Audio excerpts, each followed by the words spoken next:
اللہ کے ساتھ جتنا گہرا تعلق ہوگا اتنا ہی آپ اللہ کے لیے فاقہ جھیل سکیں گے، اتنا ہی آپ اللہ کے دین کے لیے قربانہ دے سکیں گے۔ اس کو یوں سمجھیے کہ عشق مجازی جو ہے دنیا کا عشق، اس پر اس کو قیاس کر لیجئے۔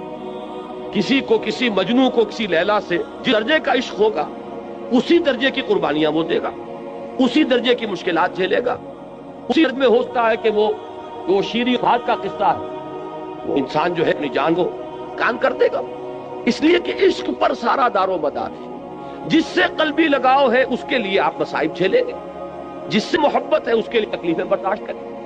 ہمارے ہاں کتنے ہیں، آپ خود اپنے گریبانوں میں جھانکیے، اپنے سینے پر ہاتھ رکھیے، آپ کو اولاد سے محبت ہے، اس اولاد کے لیے آپ کیا کچھ نہیں کرتے، کتنے پاپڑ نہیں بیلتے، ورنہ ایک آدمی کو اپنے 2 وقت کی روٹی کے لیے کتنی محنت کی ضرورت ہے۔ وہ ساری محنت مشقت جو کر رہا ہے صبح سے لے کر شام تک کی کمر توڑ دینے والی محنت کس کے لیے کر رہا ہے؟ اولاد کے لیے کر رہا ہے، اس لیے کہ اولاد سے محبت ہے۔ اور آپ کو ایسے لوگ مل جائیں گے جو گویا کہ کلیتاً اپنے وجود کو اولاد کی شخصیت میں گم کر دیتے ہیں، اس لیے کہ ان کا اور ہائر آئیڈیل زندگی میں ہے ہی نہیں۔ ان جینا مرنا، ان صلاتی و نسکی و محیای و مماتی للاولاد، ان کی نماز، ان کی قربانی، ان کا جینا، ان کا مرنا، ان کی بھاگ دوڑ، ان کی سعی و جو سب کی سب اولاد کے لیے۔ تو جس سے تعلق خاطر ہوگا، جس سے محبت ہوگی، اسی کے لیے آپ قربانی کریں گے، اسی لیے آپ محنتیں کریں گے۔ اب ظاہر بات ہے کہ دین کے لیے قربانی، دین کے لیے ایثار، دین کے لیے دنیا کا نقصان برداشت کرنا تبھی ممکن ہوگا جبکہ اللہ سے محبت، اللہ سے آپ کا تعلق مضبوطی کے ساتھ قائم۔ یہ اللہ کے ساتھ تعلق کو مضبوطی سے قائم رکھنے کے لیے 2 چیزیں بتائی گئی، بلکہ پہلے ایک چیز سمجھ لیجئے، وہ ہے ذکر، اللہ کی یاد۔ یہ ذکر جو ہے یہ ہے کہ جو آپ کا تعلق اللہ سے بڑھاتا ہے، اس سے اس کے ساتھ تعلق جو ہے وہ استوار ہوتا ہے، تازہ رہتا ہے۔ اگر کہیں اس کے اوپر گرد و غبار آ جائے دنیا کی مصروفیات اور مشغولیتوں کی وجہ سے، دنیا کے صدموں کی وجہ سے، دنیا کی مصیبتوں کی وجہ سے، تو جب اللہ کو آپ یاد کرتے ہیں تو وہ ایسے ہے جیسے کہ پھر آپ نے وہ گرد و غبار جھٹک دیا اور آپ کے دل کے اندر پھر اللہ کی محبت جو ہے وہ اثر نو جاگزی ہو گئی، وہ پھر اس کے اندر سے چمک اٹھی۔ یہ ذکر ہے اصل میں کہ جو بندہ مومن کا سب سے بڑا ہتھیار ہے، اس کو سب سے زیادہ قوت عطا کرنے والی چیز اللہ کا ذکر ہے۔ لیکن ذکر کے بارے میں اب چند چیزیں میں عرض کروں گا، اس سے پہلے یہ مضامین کبھی نہیں آئے ہیں ان محفلوں میں، ذرا توجہ سے اس کو سنیے۔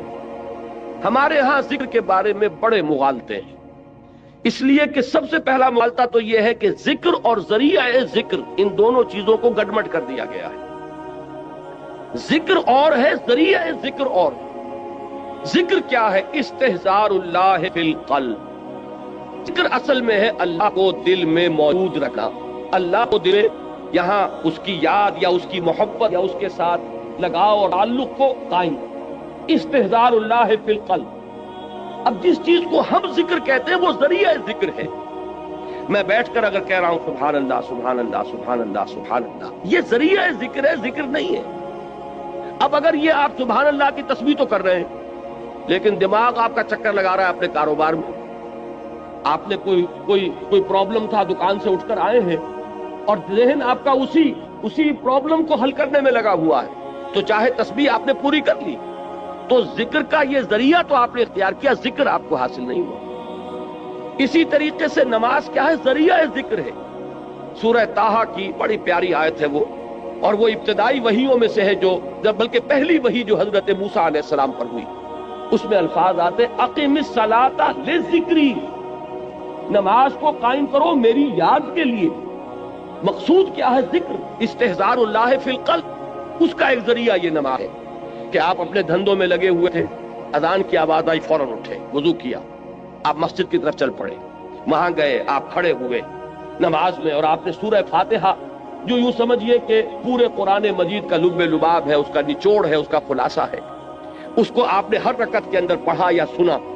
اگر آپ امام کے ساتھ ہیں، امام قرات کر رہا ہے، آپ سن رہے ہیں، اگر آپ علیحدہ پڑھ رہے ہیں تو آپ خود پڑھ رہے ہیں، تو آپ نے پڑھا یا سنا، اور اس کا نتیجہ کیا نکلا کہ تازہ ہو گیا وہ آپ کا تعلق اللہ کے ساتھ۔ جو گرد و غبار آ گیا تھا، یہ 4 گھنٹے 6 گھنٹے آپ دکان پر بیٹھے رہے، صبح 8 بجے آ گئے، دن کے 1 بجے تک نہ معلوم کتنے گاہک آئے، کیا کیا گفتگویں ہوئی۔ اب یہ جو آپ کے شعور کے اوپر ایک گردہ پڑ گیا، اللہ کے ساتھ تعلق کے اندر کچھ کمزوری واقع ہوئی ہے، اس کو تازہ کرنا۔ مجھے حفیظ جالندھری کا یہ شعر بہت پسند ہے، بڑا پیارا شعر ہے۔ ایسا نقشہ کھینچا ہے کہ سرکشی نے دیے دھندلے نقوش بندگی، آؤ سجدے میں گریں لوح جبیں تازہ کریں۔ یہ لوح جبیں پر ہمارا لکھا ہوا نا کہ ہم بندے ہیں اللہ کے، ہم آقا نہیں ہیں، ہم اپنے وجود کے مختار اور مالک نہیں ہے کہ جو چاہے کریں، ہم تو ہمارا آقا وہ ہے، ہم اس کے بندے ہیں۔ لیکن ہوتا کیا ہے، میں تو یہاں عرض کر رہا ہوں کہ خارجی اثرات جو ہیں کہ آپ کاروبار میں لگے رہے، کسی اور دھندے میں لگے رہے، ڈاکٹر ہے مریضوں کو دیکھ رہا ہے، کوئی بچہ چلا رہا ہے، کوئی عورت جو ہے وہ اپنے بچے کو چپ کرا رہا ہے، یہ کلینک کے اندر ایک طوفان مچا ہوا ہے۔ یہ 5 گھنٹے جو اس کیفیت میں گزرے ہیں اور اس سے ذرا اس تعلق مع اللہ کے اندر کمی آئی، اب آؤ کہ اس کو تازہ کر لیں۔ یہاں حفیظ نے بلکہ دوسری بات کی طرف توجہ دلائی، خود ہمارے اندر سے جو ابال اٹھتا رہتا ہے نفسانیت کا اور اپنے تکبر کا، اور شیطان جو پھونکے مارتا رہتا ہے ہمارے دل میں، اس سے بھی وہ بندگی کا نقش ہے وہ مدھم پڑ جاتا ہے۔ تو خارجی اثرات ہوں یا داخلی اثرات ہوں، ان سے اگر وہ عہد بندگی جو ہے جو ہماری پیشانی پر نقش تھا وہ کچھ مدھم پڑ گیا، تو آؤ کہ سجدے میں گرے تاکہ ہماری جبین جب زمین پر ٹکے اللہ کے سامنے تو ہمارا وہ گرد و غبار اوپر سے ہٹ جائے اور اللہ کی بندگی کا وہ نقش تازہ ہو جائے۔ تو سرکشی نے کر دیے دھندلے نقوش بندگی، آؤ سجدے میں گرے لوح جبیں تازہ کرے۔ تو نماز بھی ذکر کا ذریعہ ہے، آپ نے بات سمجھ لی۔ اب اگر ایک شخص نماز ادا کر رہا ہے، فرض کیجئے کہ اس نے 17 رکعتیں جو ہے وہ عشاء کی پڑھ لی، پوری 17 گن کر، 4 پہلی سنتیں بھی، پھر 4 فرض بھی باجماعت ادا کیے، پھر 2 سنتیں، نفل، وتر، پھر نفل، سب کر لیے۔ لیکن دماغ کبھی کسی وادی میں، فی کل وادی یہی مون، کہیں کسی خیال میں، کہیں کسی چکر میں، وہ آپ کو اگر حضور قلب حاصل نہیں ہوا تو ذکر حاصل نہیں ہوا۔ اس کے یہ معنی نہیں کہ نماز بیکار گئی، یہ ہے بالکل منکرین سنت اور منکرین حدیث اس انتہا تک بات کو لے جاتے ہیں۔ آپ کی نماز ضائع نہیں جائے گی، اس لیے کہ آپ نے جو یہ مشقت جھیلی ہے، عشاء کی نماز ہے، اس وقت تو آپ کا جسم تھکا ہوا تھا، جسم جو اندر سے تقاضا کر رہا تھا کہ جاؤ لیٹ جاؤ آرام کرو، یا ممکن ہے کہ یہ تقاضا ہو رہا ہو کہ آج فلاں ڈرامہ آ رہا ہے ٹیلی ویژن پہ، چلو بیٹھو اس کو دیکھو۔ اس وقت اگر آپ ان تمام چیزوں سے منہ موڑ کر آئے، مسجد میں آپ نے حاضری دی، 17 رکعتیں آپ نے ادا کی، اللہ ظالم نہیں ہے کہ آپ کی اس مشقت کو وہ ان ریوارڈڈ رہنے دے، اس کی اجرت ملے گی، اس کا اجر ملے گا، اس کا ثواب ملے گا۔ آپ نے فرض سمجھا تو آئے نا، اللہ تعالیٰ کی طرف کے جناب میں آپ نے اپنے ایمان کا ایک ثبوت تو فراہم کیا نا کہ میں نے سمجھا ہے کہ یہ نماز فرض ہے، لہذا میں یہاں حاضر ہوا۔ اس لیے یہ نہ سمجھیے کہ یہ نماز ضائع جائے گی، ضائع نہیں جائے گی، فرض ادا ہو گیا، اس کا اجر و ثواب آپ کو ملے گا۔ لیکن یہ کہ جو اصل مقصد ہے وہ حاصل نہیں ہوگا، وہ ذکر جو اس کا اصل مقصد تھا وہ حاصل نہیں ہوگا اگر حضور قلب نہیں ہے، اگر آپ نے یہ محسوس نہیں کیا، جیسے کہ حضور نے فرمایا صلی اللہ علیہ وسلم کہ جب نماز میں سجدہ کے لیے جب پیشانی زمین پر ٹکاؤ تو یوں محسوس کرو کہ گویا کہ تم نے اپنے رب کے قدموں پہ سر رکھ دیا۔ اب یہ کیفیت اگر کسی کو حاصل ہو رہی ہو، جب وہ کھڑا ہو اللہ کے حضور میں تو ایسے کھڑا ہو کہ جیسے واقعتاً اللہ مجھے دیکھ رہا ہے، کم سے کم اس درجے کا استحضار حاصل ہو جائے کہ میں اللہ کے حضور میں اس وقت حاضر ہوں۔ جیسے حضور نے فرمایا اذا قمت للصلاۃ فصل صلاۃ المودع، جب نماز پڑھنے کھڑے ہو تو یہ سمجھ کر پڑھو کہ شاید یہ زندگی کی آخری نماز ہو، پھر شاید نماز کی نوبت نہ آئے، کیا پتا کس کے پاس گارنٹی ہے کہ عشاء کی نماز پڑھ کر آپ نکلے یا فجر کی نماز پڑھ کر آپ مسجد سے نکلے اور کوئی تیز رفتار گاڑی آپ کو رونتی ہوئی کچلتی ہوئی چلی جائے اور واپس جو ہے وہ آپ کی لاش پہنچے گھر، آپ زندہ سالم نہ پہنچے۔ تو ہر نماز سے پہلے اگر انسان یہ محسوس کرے، جیسے کہ حضور نے فرمایا، کس قدر یہ پریکٹیکل ایک سائیکولوجیکل نفسیاتی جو ہے تعلیم ہے کہ جب بھی نماز پڑھنے کھڑے ہو تو یہ سمجھ کر پڑھو کہ شاید یہ زندگی کی آخری نماز ہے اور عین ممکن ہے کہ اس کے بعد نماز کا وقت نہ آئے۔ تو یہ کیفیات آپ سوچئے کہ اگر حاصل ہو نماز میں تو پھر وہ نماز کیا ہوگی؟ وہ نماز وہ ہوگی جسے حضور نے فرمایا کہ الصلاۃ معراج المومنین، یہ نماز اہل ایمان کے حق میں معراج کے درجے میں ہے۔ اس میں ہم کلام ہوتے ہیں آپ اللہ سے، جیسے کہ حضور ہم کلام ہوئے معراج اللہ تعالیٰ کے ساتھ۔ تو یہ نماز کا ذریعہ ہے۔ اب میں ایک بات کہہ رہا ہوں تیسرے نمبر پر، یہ سبحان اللہ سبحان اللہ سبحان اللہ، یہ بھی ذکر کا ذریعہ ہے۔ نماز پڑھتے ہیں آپ، یہ بھی ذکر کا ذریعہ ہے۔ البتہ ایک چیز وہ ہے کہ جو مجسم ذکر ہے، ذکر کا ذریعہ نہیں، ذکر مجسم ذکر، قرآن مجید نے الذکر کا لفظ کس کے لیے استعمال کیا؟ اہل علم بھی خود ہیں، یہ آیت آپ نے بارہا سنی ہوگی کہ انا نحن نزلنا الذکر وانا لہ لحافظون، ہم نے ہی اس الذکر کو نازل کیا ہے، دی ریممبرنس اس قرآن، قرآن ہے یہ جو الذکر ہے، سراپا ذکر ہے، ہماتن ذکر، لہذا ذکر جو ہے، اب میں نے جہاں سے عام طور پر ذکر کا اطلاق ہوتا رہا اس سے میں ریورس آرڈر میں لے کر آیا کہ یہ تو معلوم ہے کہ سبحان اللہ کی تسبیح کرنا یہ ذکر ہے، لیکن نماز کے بارے میں شاید یہ سامنے نہ ہو کہ یہ ذکر کا جامع ترین ذریعہ ہے، اور اس سے آگے یہ چرینوں سے اوجل ہو چکی ہے کہ کل ذکر، ہماتن ذکر، مجسم ذکر، سرتاپا ذکر وہ قرآن مجید ہے۔ اب اس آیت میں آپ دیکھیے وہ اس آرڈر میں بات آئی، اتل ما اوحی الیک من الکتاب، سب سے پہلے جو سب سے اہم حصہ ہے ذکر کا، اس سے یہاں بات شروع کی گئی۔ قرآن کی تلاوت سے بڑا ذکر اور کوئی نہیں۔ قرآن کی تلاوت دعا کے بارے فرمایا گیا ہے کہ دعا مخ العبادہ، دعا هو العبادہ، دعا جو ہے وہ عبادت کا جوہر ہے، نچوڑ ہے، لیکن حضور نے فرمایا کہ جس شخص کو قرآن مجید کی تلاوت نے دعا سے روکے رکھا، اس شخص کو اللہ تعالیٰ دعا کرنے والوں سے بہت زیادہ عطا فرمائے، یعنی اسے دعا نہیں بلکہ وہ قرآن مجید ہی کی تلاوت میں لگا ہوا ہے، دعا کی طرف توجہ نہیں ہوئی۔ اب جو مانگنے والے ہیں، دعا کرنے والے ہیں، جو کچھ اللہ تعالیٰ انہیں عطا فرمائے گا ان سے کہیں بڑھ کر انہیں دے گا کہ جو مشغول رہے تلاوت قرآن۔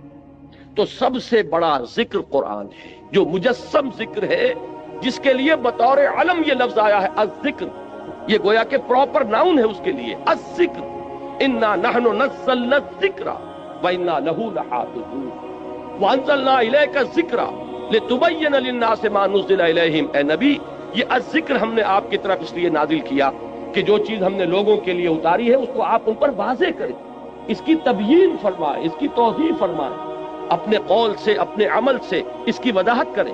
وہاں بھی لفظ الذکر آیا قرآن کے لیے، اور یہ متعدد آیات اور بھی، لیکن اب وقت نہیں ہے کہ میں ان سب کو کوٹ کروں۔ تو اب ذکر کو یوں سمجھیے، آج اس موضوع پر پورے طور پر اس کا احاطہ کر کے اٹھیے۔ ایک بات تو ہمیں یہاں سے معلوم ہو گئی کہ وَلَا ذِكْرُ اللَّهِ اکبر، یقیناً اللہ کا ذکر سب سے بڑی شے ہے، بہت بڑی شے نہیں، اکبر ہے افعل التفصیل، سب سے بڑی شے۔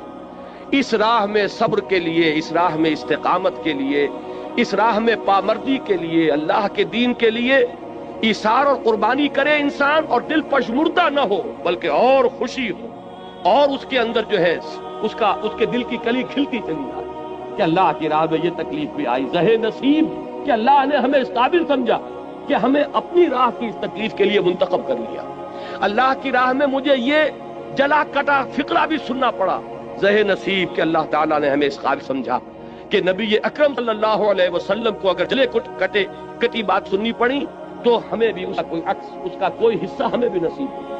تو بجائے اس کے کہ اس سے دل پشمردہ ہو، دل کی کل کھلے، وہ ہے وَلَا ذِكْرُ اللَّهِ اکبر۔ اس میں سب سے بڑی چیز کہ جس سے انسان کو مدد ملے گی وہ اللہ کا ذکر۔ لیکن اللہ کے ذکر کے بارے میں جو باتیں میں نے عرض کی، نمبر ایک یہ کہ ذکر علیحدہ ہے، ذریعہ ذکر علیحدہ ہے۔ ذکر ہے استحضاء اللہ فی القلب، اس کے لیے جو ذرائع اختیار کیے جائیں گے۔ اب ان میں جب میں اوپر سے چلوں گا، نزولی ترتیب، سب سے اوپر کیا ہے؟ تلاوت قرآن، اتل ما اوحی الیک من الکتاب، اس لیے کہ قرآن الذکر ہے، لہذا اس کی تلاوت سب سے بڑا ذریعہ ذکر ہوگا، سب سے اہم، سب سے مقدم، سب سے پہلا ذریعہ ذکر تلاوت قرآن، اتل ما اوحی الیک من الکتاب۔ نمبر 2 پر ہے نماز۔ نماز جو ہے اس کے بارے میں عرض کر دوں کہ یہ جامع ترین ذریعہ ذکر ہے، مقدم ترین وہ ہے قرآن کی تلاوت، اہم ترین ہے قرآن کی تلاوت، لیکن جامع ترین یہ ہے۔ وہ کس لیے کہہ رہا ہوں؟ اس میں دیکھیے 4 چیزیں جمع کر دی گئی ہیں۔ نمبر 1، اس میں ذکر قولی بھی ہے، ذکر عملی بھی ہے۔ آپ پڑھ بھی رہے ہیں سورہ فاتحہ، زبان سے بھی کہہ رہے ہیں سبحان ربی العظیم، زبان سے بھی کہہ رہے ہیں اللہ اکبر، اور رکوع میں بھی جا رہے ہیں اللہ اکبر کہہ کے۔ جب آپ گئے رکوع میں تو آپ نے اپنے وجود سے بھی ذکر کیا، اپنے وجود سے بھی گویا کہ ظاہر کیا کہ آپ اللہ کی بڑائی کے قائل ہیں کہ آپ اس کے سامنے رکوع میں آ گئے۔ پھر آپ جب سجدے میں گرے ہیں تو گویا کہ آپ نے اپنے پورے وجود سے ظاہر کیا کہ آپ کے ذہن میں، آپ کے قلب پر اللہ کی عظمت کا نقش اتنا گہرا ہے کہ آپ نے اپنی پیشانی اس کے قدموں میں. معلوم یہ ہوا کہ یہ ذکر قولی بھی ہے اور ذکر عملی بھی شامل ہے. جیسے سائنس کی تعلیم ہوتی ہے، کلاس روم میں لیکچر ہوتے ہیں اور پھر جا کر لیبارٹری میں ایکسپیریمنٹیشن ہوتی ہے. یہ دونوں چیزیں جب جمع ہو جاتی ہیں تب وہ بات راسخ ہو جاتی ہے. تو ذکر قولی اور ذکر عملی، اور نمبر 2 ذکر قولی میں بھی، اب یہ میں ایک اصطلاح خود ایجاد کر کے آپ کے سامنے رکھ رہا ہوں. ایک ہے ایکٹیو ذکر اور ایک ہے پیسیو ذکر. ایکٹیو ذکر کیا ہے؟ جس میں خطاب ہوتا ہے اللہ کے ساتھ، جس میں کہ علامہ اقبال نے میننگ آف پریئر، ان پر ان کا ایک لیکچر ہے، وہ جو ان کے 7 لیکچرز ہیں تباہ شدہ، ریکنسٹرکشن آف تھاٹ ان اسلام، اس میں ایک میننگ آف پریئر ان اسلام، اسلام میں دعا اور نماز کا مقام کیا ہے، اس کا مفہوم کیا ہے. بڑی پیاری بات ایک یہ کہی ہے کہ انسان جب دعا کرتا ہے اللہ سے تو اس میں وہ انائے صغیر انائے کبیر کے بالکل سامنے آ جاتی ہے. ایک تو یہ ہے کہ آپ جملہ خبریہ کی شکل میں اللہ اکبر اللہ اکبر اللہ اکبر آپ نے 34 مرتبہ کہا، اللہ سب سے بڑا ہے، اللہ سب سے بڑا ہے، اللہ سب سے بڑا ہے. یہ غائب کے سیغے میں بات ہو رہی ہے، اس میں خطاب نہیں ہے. اس لیے میں اس کو کہتا ہوں پیسیو ذکر. اور ایک ایکٹیو ذکر ہے جس میں آپ اللہ سے ہم کلام ہوتے ہیں. ایاک نعبد و ایاک نستعین اہدنا الصراط المستقیم. یہ کیا ہے؟ اس میں آپ اللہ سے ہم کلام ہیں. یہاں آپ کی وہ انائے صغیر، دی فائنائٹ ایگو، وہ بالکل انفائنائٹ ایگو کے سامنے آ کر اس سے خطاب کر رہی ہے. تو افلاک سے آتا ہے نالوں کا جواب آخر، اٹھتے ہیں حجاب آخر، کرتے ہیں خطاب آخر. تو یہ جو خطاب والا انداز ہے نماز میں آپ کو یہ بھی ملے گا. سورہ فاتحہ کا اہم ترین حصہ یہی ہے. شروع میں جو ہے غائبانہ انداز میں آپ کہتے ہیں الحمدللہ رب العالمین الرحمن الرحیم مالک یوم الدین، یہ غائبانہ انداز ہے، یہ جملہ خبریہ ہے. لیکن یہاں ایاک نعبد و ایاک نستعین، اب یہاں خطاب ہو گیا، اب آپ اللہ سے براہ راست ہم کلام ہیں. تو نماز میں نے عرض کیا کہ ذکر قولی اور ذکر عملی جمع ہو گئے. اور ذکر قولی میں یہ بھی کہ خطاب والا ذکر جس میں اللہ سے ہم کلام ہو، اور ایک یہ کہ غائبانہ انداز میں اللہ کی تسبیح، اللہ کی تحلیل، اللہ کی تکبیر، آپ ہر مرتبہ جب اٹھ رہے ہیں اللہ اکبر، اب یہ کیا ہے؟ یہ بھی ذکر ہے. تو معلوم ہوا کہ ذکر کا اہم ترین مقدم ترین ذریعہ تلاوت قرآن، ذکر کا جامع ترین ذریعہ نماز. اتل ما اوحی الیک من الکتاب واقم الصلاۃ ان الصلاۃ تنہی عن الفحشاء والمنکر. یقیناً نماز روکتی ہے فحشاء سے اور من سے.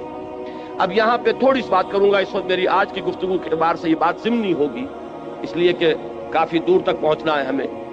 یہ عام طور پر لوگوں کے ذہن میں رہتا ہے کہ صاحب یہ نماز ہم پڑھتے ہیں، لیکن نماز کے ساتھ لوگ 420 بھی کرتے ہیں، نماز بھی پڑھتے ہیں، جھوٹ بھی بولتے ہیں، نماز بھی پڑھتے ہیں، بلیک مارکیٹنگ بھی کرتے ہیں، نماز بھی پڑھتے ہیں، یہ بھی کرتے ہیں. یہ ہے ہمارے معاشرے کا اور نوجوان نسل میں جو ابا اور جو بغاوت پیدا ہوئی ہے دین سے.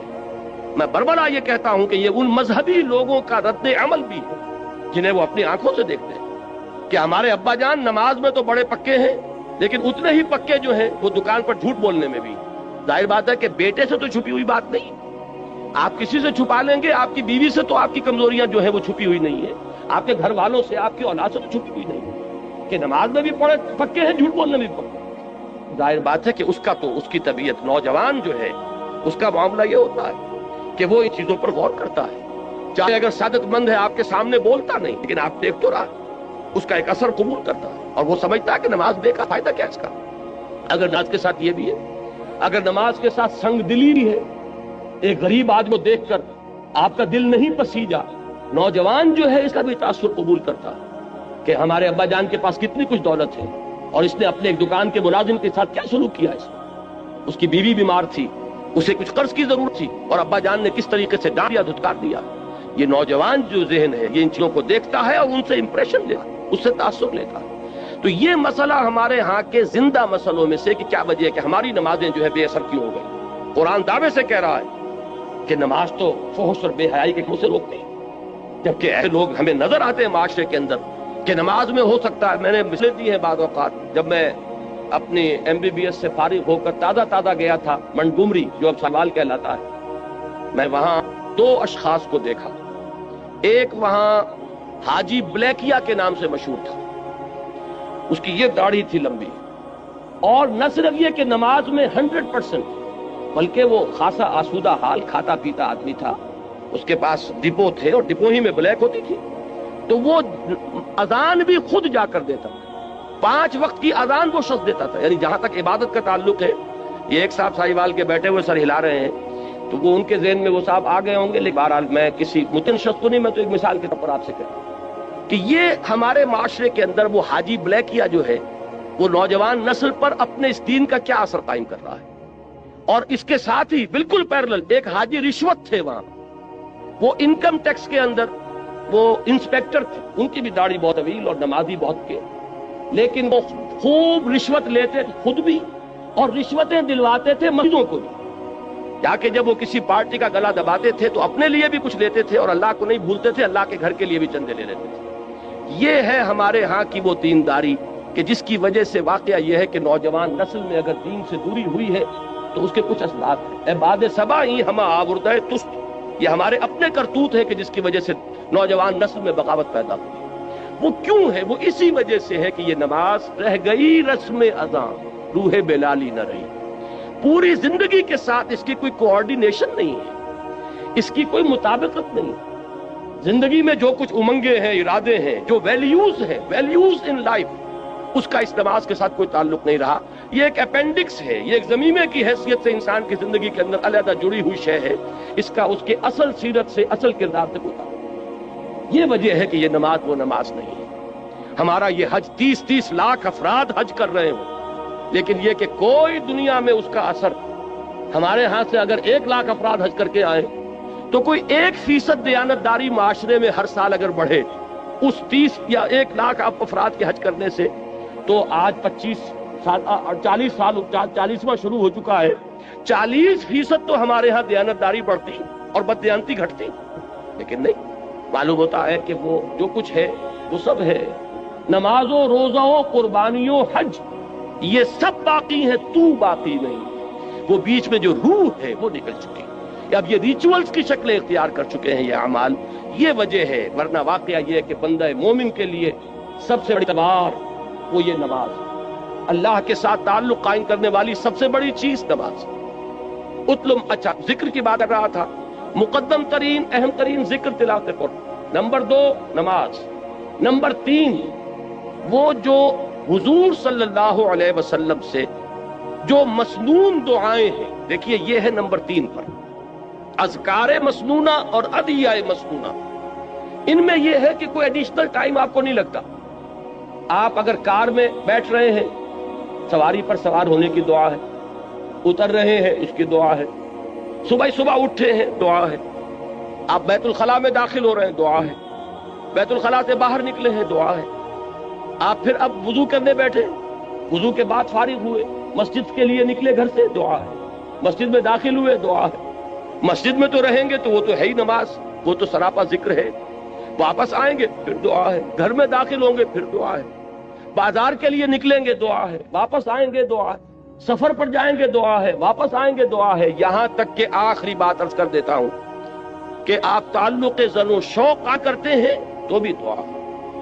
کوئی عمل زندگی کا ایسا نہیں ہے جس کے لیے مسنون دعا نہیں۔ آئینہ دیکھتے ہیں تو دعا ہے، کپڑے بدلتے ہیں تو دعا ہے۔ یہ دعا جب انسان یاد کر کے مانگتا ہے تو اس سے 2 تیر، ایک تیر میں 2 شکار ہوتے ہیں۔ کیا کہ ایک طرف تو دعا میں آپ کس سے خطاب کر رہے ہیں؟ اللہ سے، اور دوسرے یہ کہ الفاظ کون سے استعمال کیے جو منقول ہیں رسول اللہ سے صلی اللہ علیہ وسلم، تو گویا کہ 2 نسبتیں قائم ہو گئیں۔ نماز آپ نے اگر کھانا کھایا، الحمدللہ الذی اطعمنا وسقانا وجعلنا امین، کس کا شکر؟ اللہ کا۔ اور کس کے الفاظ ہیں یہ جو آپ اس وقت ادا کر رہے ہیں؟ محمد الرسول اللہ کے۔ تو گویا کہ لا الہ الا اللہ اور محمد الرسول اللہ دونوں نسبتیں جو ہماری ہیں وہ تازہ ہو گئیں اس دعائے مسنونہ سے۔ تو نمبر 3 میں اس کو رکھیے۔ پنجاب میں وہ بڑا پیارا جملہ ہے اس کے لیے کہ دنیا کا کوئی بھی کام آپ کر رہے ہیں تو ہتھ کار ول دل یار ول، دل اللہ کے ساتھ لگا رہے اور ہاتھ کاموں میں مشغول رہے۔ اقبال نے حضرت فاطمہ زہرا رضی اللہ تعالی عنہا کے لیے جو اشعار کہے ہیں اس میں بڑے پیارے الفاظ آئے ہیں کہ آسیہ گرداں لب قرآن سرا، کہ حضرت فاطمہ رضی اللہ تعالی عنہا جب چکی پیستی تھی تو قرآن مجید پڑھتی جاتی تھی، اس لیے کہ چکی پیسنے میں تو صرف ہاتھ ہی لگتا ہے نا۔ میں نے خود دیکھا ہے، اپنی ایک بزرگ میری رشتے میں وہ دادی بنتی تھی، میں نے یہ نقشہ دیکھا ہے اپنے بچپن میں کہ وہ بیٹھی ہیں اور چکی پیس رہی ہیں، اور ساتھ ہی یہ ہے کہ وہ قرآن شریف پڑھ رہی ہیں۔ معلوم یہ ہوا کہ ظاہر بات ہے کہ یہ مشقت جسمانی ہو رہی ہے نا، اس وقت آپ کا ذہن فارغ ہے، اس وقت آپ کی زبان فارغ ہے۔ اگر اس وقت آپ تلاوت قرآن کر رہے ہو تو گویا کہ آپ کا کوئی ایڈیشنل ٹائم نہیں لگا، وہ ہاتھ جو ہے چکی پیسنے میں مصروف ہے، لیکن آپ نے یہ ذکر الہی کی نعمت جو ہے اضافی طور پر حاصل۔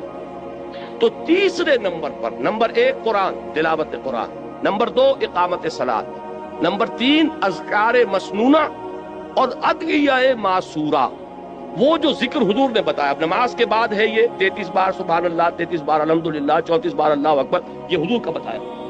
تو ظاہر بات ہے حضور کے بتائے ہوئے اذکار، ان کی بہت بڑی قدر و قیمت ہے، بڑی اہمیت ہے، اور وہ دعائیں کہ جو حضور سے منقول ہیں یہ ہے۔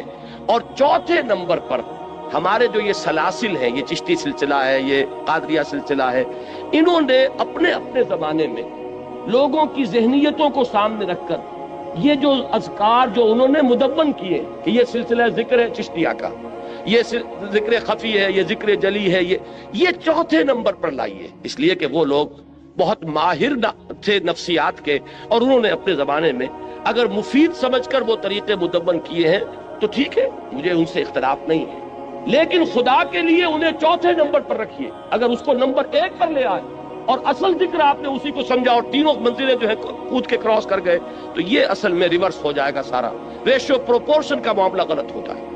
نمبر 1 پر قرآن، نمبر 2 پر نماز، نمبر 3 پر اذکار مسنونہ اور ادعیہ معصورہ، اور نمبر 4 پر اذکار وہ کہ جو مختلف سلسلوں میں جو تصوف کے یا ذکر کے جو طریقے ہیں ان میں جو بھی تجویز کیے جائیں۔ اگر یہ ترتیب رہے گی تو انشاءاللہ تعالی اس کی تمام برکات جو ہے صحیح طور پر پائے۔ بہرحال یہاں اس پوری آیت کا جو نتیجہ نکلا وہ کیا ہے؟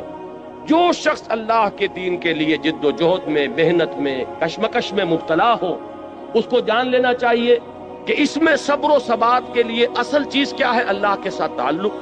اللہ کے تعلق کے لیے کیا چیز ہے؟ اللہ کا ذکر۔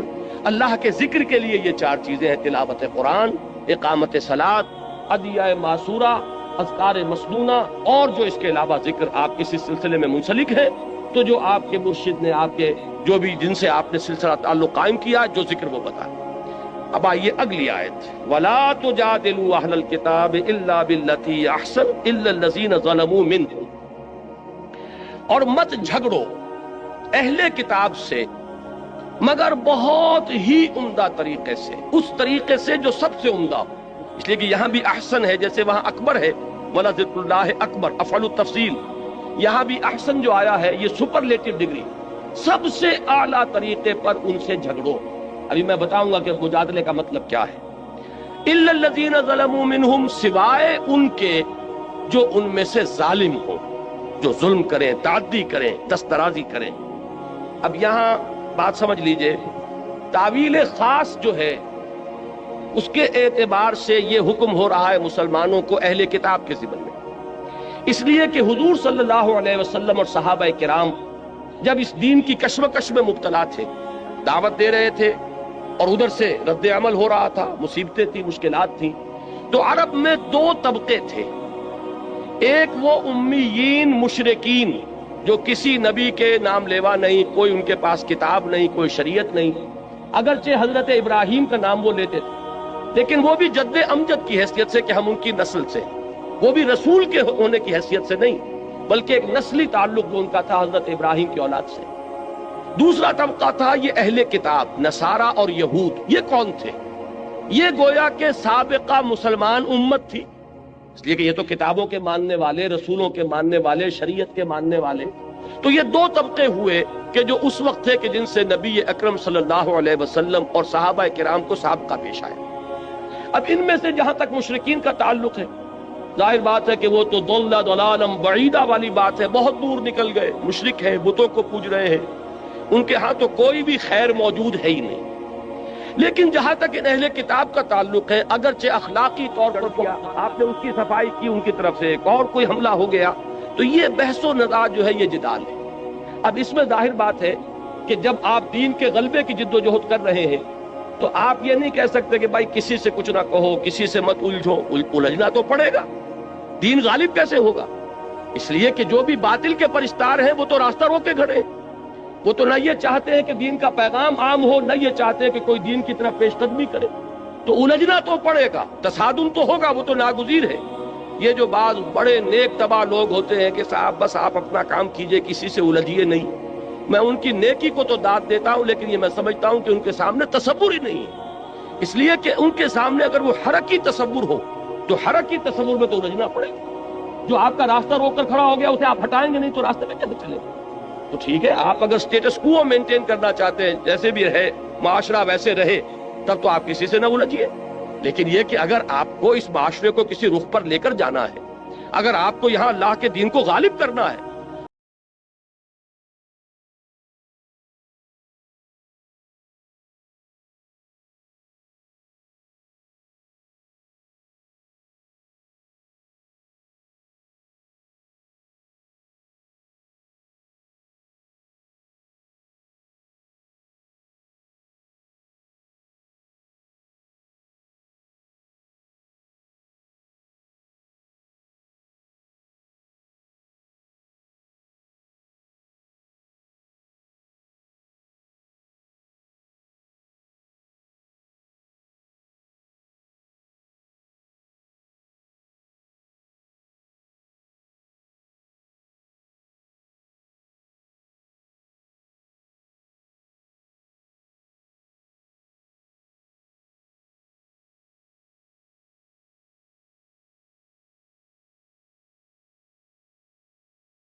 صرف ایک عام بات نہیں، بلکہ آپ کو اپنے رب کی طرف اور بھی قریب لے جانے والی ایک ایسی یاد دہانی ہے جو آپ کے دل کو جھکجھور کر رکھ دے۔ ہم روز پانی پیتے ہیں لیکن بہت کم۔ اگر میں آپ سے کہوں کہ آج آپ پانی کا صرف ایک گھونٹ اپنی پوری زندگی کا رخ بدلنے کی نیت سے پی سکتے ہیں تو شاید آپ کو یقین نہ آئے، لیکن ٹھہر جائیے، کیونکہ آج جو بات آپ سننے جا رہے ہیں وہ صرف ایک عام بات نہیں، بلکہ آپ کو اپنے رب کی طرف اور بھی قریب لے جانے والی ایک ایسی یاد دہانی ہے جو آپ کے دل کو جھکجھور کر رکھ دے۔ ہم روز پانی پیتے ہیں لیکن بہت کم۔ اگر میں آپ سے کہوں کہ آج آپ پانی کا صرف ایک گھونٹ اپنی پوری زندگی کا رخ بدلنے کی نیت سے پی سکتے ہیں تو شاید آپ کو یقین نہ آئے، لیکن ٹھہر جائیے، کیونکہ آج جو بات آپ سننے جا رہے ہیں وہ صرف ایک عام بات نہیں، بلکہ آپ کو اپنے رب کی طرف اور بھی قریب لے جانے والی ایک ایسی یاد دہانی ہے جو آپ کے دل کو جھکجھور کر رکھ دے۔ ہم روز پانی پیتے ہیں لیکن بہت کم۔ اگر میں آپ سے کہوں کہ آج آپ پانی کا صرف ایک گھونٹ اپنی پوری زندگی کا رخ بدلنے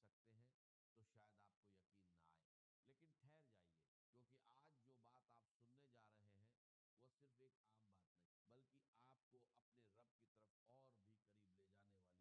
یقین نہ آئے، لیکن ٹھہر جائیے، کیونکہ آج جو بات آپ سننے جا رہے ہیں وہ صرف ایک عام بات نہیں، بلکہ آپ کو اپنے رب کی طرف اور بھی قریب لے جانے والی ایک ایسی یاد دہانی ہے جو آپ کے دل کو جھکجھور کر رکھ دے۔ ہم روز پانی پیتے ہیں لیکن بہت کم۔ اگر میں آپ سے کہوں کہ آج آپ پانی کا صرف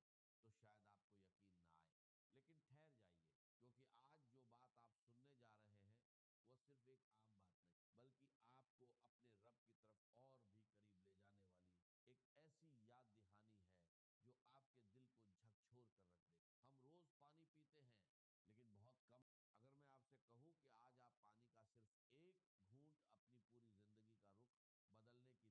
اگر میں آپ سے کہوں کہ آج آپ پانی کا صرف ایک گھونٹ اپنی پوری زندگی کا رخ بدلنے کی نیت سے پی سکتے ہیں تو شاید آپ کو یقین نہ آئے، لیکن ٹھہر جائیے، کیونکہ آج جو بات آپ سننے جا رہے ہیں وہ صرف ایک عام بات نہیں، بلکہ آپ کو اپنے رب کی طرف اور بھی قریب لے جانے والی ایک ایسی یاد دہانی ہے جو آپ کے دل کو جھکجھور کر رکھ دے۔ ہم روز پانی پیتے ہیں لیکن بہت کم۔ اگر میں آپ سے کہوں کہ آج آپ پانی کا صرف ایک گھونٹ اپنی پوری زندگی کا رخ بدلنے کی نیت سے پی سکتے ہیں تو شاید آپ کو یقین نہ آئے، لیکن ٹھہر جائیے، کیونکہ آج جو بات آپ سننے جا رہے ہیں وہ صرف ایک عام بات نہیں، بلکہ آپ کو اپنے رب کی طرف اور بھی قریب لے جانے والی ایک ایسی یاد دہانی ہے جو آپ کے دل کو جھکجھور کر رکھ دے۔ ہم روز پانی پیتے ہیں لیکن بہت کم۔ اگر میں آپ سے کہوں کہ آج آپ پانی کا صرف ایک گھونٹ اپنی پوری زندگی کا رخ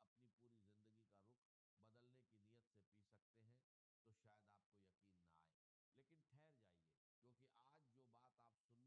کی نیت سے پی سکتے ہیں تو شاید آپ کو یقین نہ آئے، لیکن ٹھہر جائیے، کیونکہ آج جو بات آپ سننے جا رہے ہیں وہ صرف ایک عام بات نہیں، بلکہ آپ کو اپنے رب کی طرف اور بھی قریب لے جانے والی ایک ایسی یاد دہانی ہے جو آپ کے دل کو جھکجھور کر رکھ دے۔ ہم روز پانی پیتے ہیں لیکن بہت کم۔ اگر میں آپ سے کہوں کہ آج آپ پانی کا صرف ایک گھونٹ اپنی پوری زندگی کا رخ بدلنے